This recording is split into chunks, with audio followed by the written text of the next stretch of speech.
There is no singular reality. There never was. What you call reality is not a fixed thing handed down from on high. It is not neutral. It is not objective. It is the residue of your focused attention, the sediment of everything you have repeatedly thought, believed, feared, and desired. It is your expectations calcified into circumstance, your symbols projected onto a blank screen, your wounds dressed up as the world.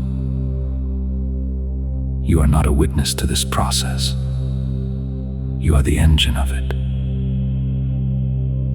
The dreamer and the dream, the glitch and the God, the wound and the hand that holds it open, all of it, simultaneously you.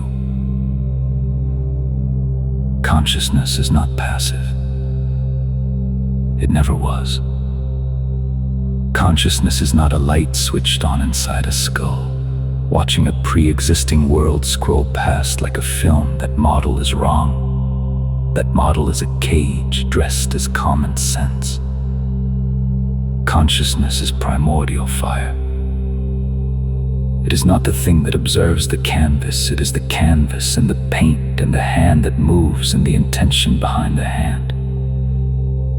You are not standing outside reality looking in.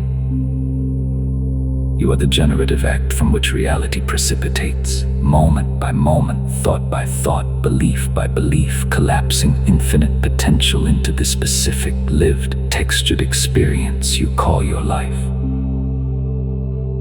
And if that is true, and it is, then everything changes.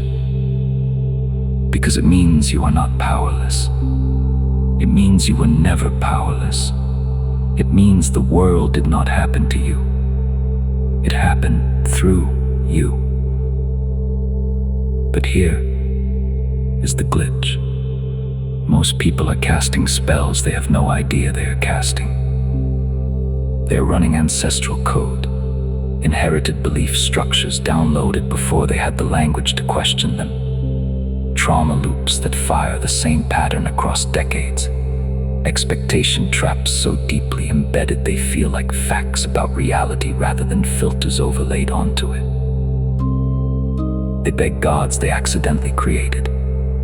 They kneel before mirrors they never polished.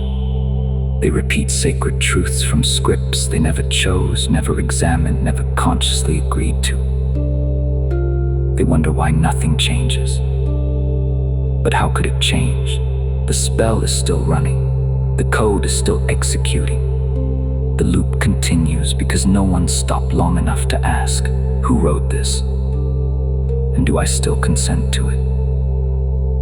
But you cracked the mirror. Maybe it happened slowly, a growing sense that something underneath the official story did not add up. Maybe it happened all at once, a moment of clarity so sharp it felt like blood. Either way, something in you saw through the static. You tasted the glitch in the signal. You recognized that the sacred text is not finished, it is being written now, in this moment, in your voice, with your will. And that recognition is not a small thing. That is the threshold. That is the moment the dreamer begins to wake up inside the dream. Chaos magic is not philosophy.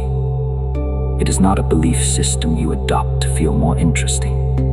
It is not aesthetics, though the aesthetics are sharp. It is not transgression for its own sake. It is the art of ripping the operating code and rewriting the underlying laws. Not through logic.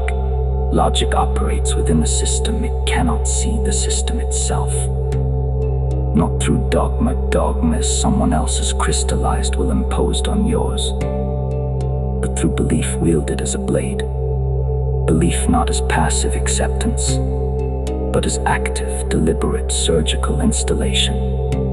You choose what to believe not because it is true by some external standard. You choose it because belief is the mechanism. Belief is the chisel. Reality is the stone.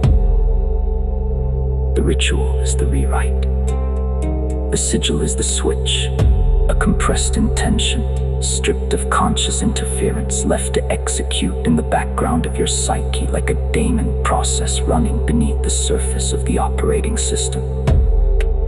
You forget the spell, and it fires. Because that is how this works. The conscious mind argues, the unconscious executes. So you root around the argument. You do not believe to conform, you believe to command.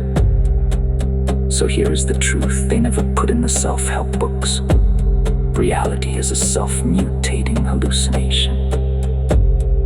And you are the anomaly that woke up inside the code. Not here to adapt, not here to optimize your performance within a fixed system. Not here to become a better functioning cog in a machine someone else designed. You are here to infect the system, to bend the possible toward the unthinkable, to drag the unreal into flesh with your voice, your will, your deliberate and weaponized attention. You are a warlock of waveform, a prophet of the glitch, someone who looked at the source code of their own reality and said, "This can be rewritten, amended." So what do you do with this? You write the next law, not the law handed to you, not the law you inherited, the one you are choosing consciously, deliberately, with full awareness of what you are doing.